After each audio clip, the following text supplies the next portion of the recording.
Dwayne looking as spry as ever and as excited as he's ever been.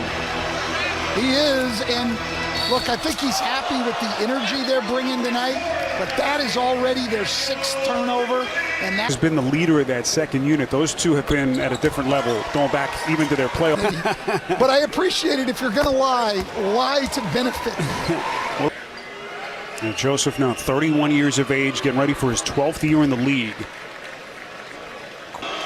There's one of the few bright spots. By Livers there.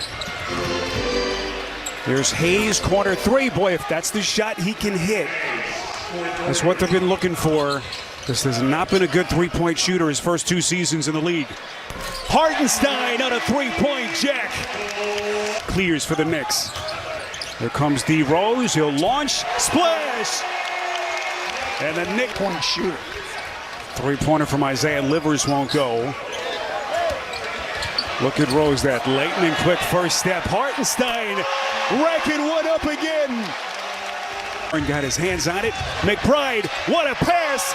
Toppin, taking him to the schoolyard. Top of the slam dunk champ. Boy, McBride is all over the gym.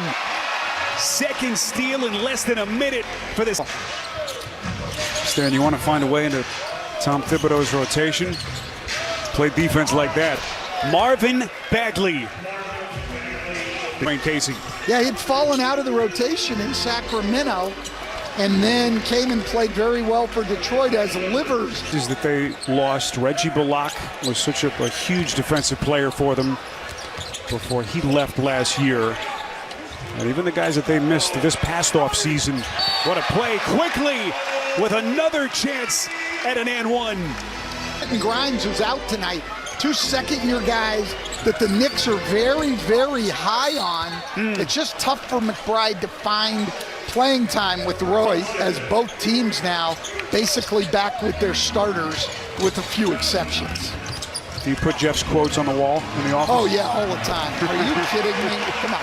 Jalen Brunson. Line here was the Knicks missing out on the Donovan Mitchell potential move that never quite happened, but you bring in Brunson in terms of his style. He's been a score-first player at the point guard position. He has, and he's a guy who does a guy like R.J. Barrett, who they want to attack the rim. How does he, a winner he has been throughout his career at every level.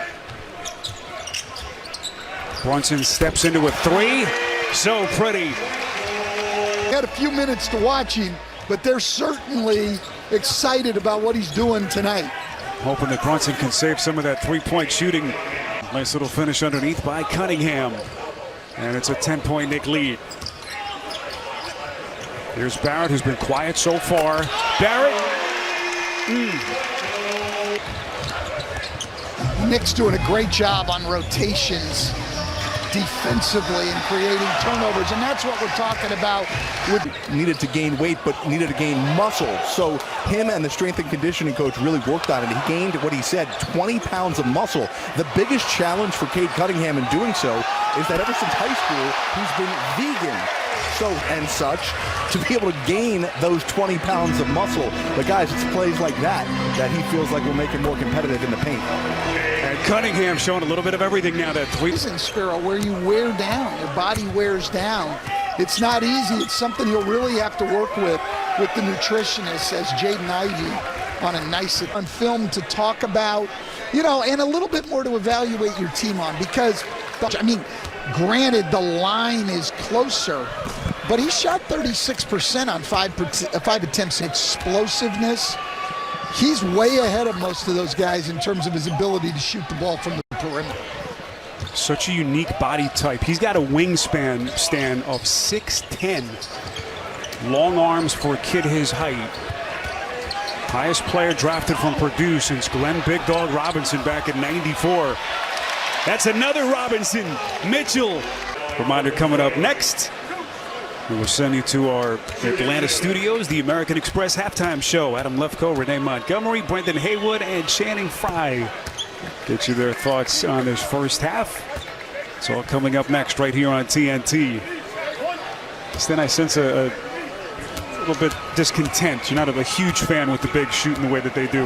No, not at all. I mean, if guys can do it, the thing that if there's any discontent, it's the number of threes that are taken by guys who shoot 28, 30% from three. Great steal there by Ivy and all the way to the rim. But if guys have the ability to step out and knock down shots, look, I'm all for it. I've been a fan of the three for a long time. Adapting to the times. Evan Fournier against Cunningham. This will be a little bit of a block on the perimeter. And now penalty situation at this end of the floor. Dwayne Casey pleads his case. And Evan Fournier to the free throw line to try to build on this 9-point Knick lead. Well, this is something that Detroit had a problem with last year. They did some good things defensively.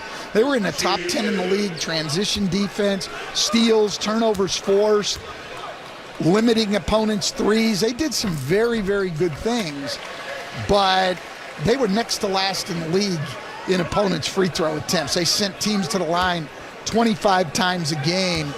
They've got to cut that down because the fouling takes away.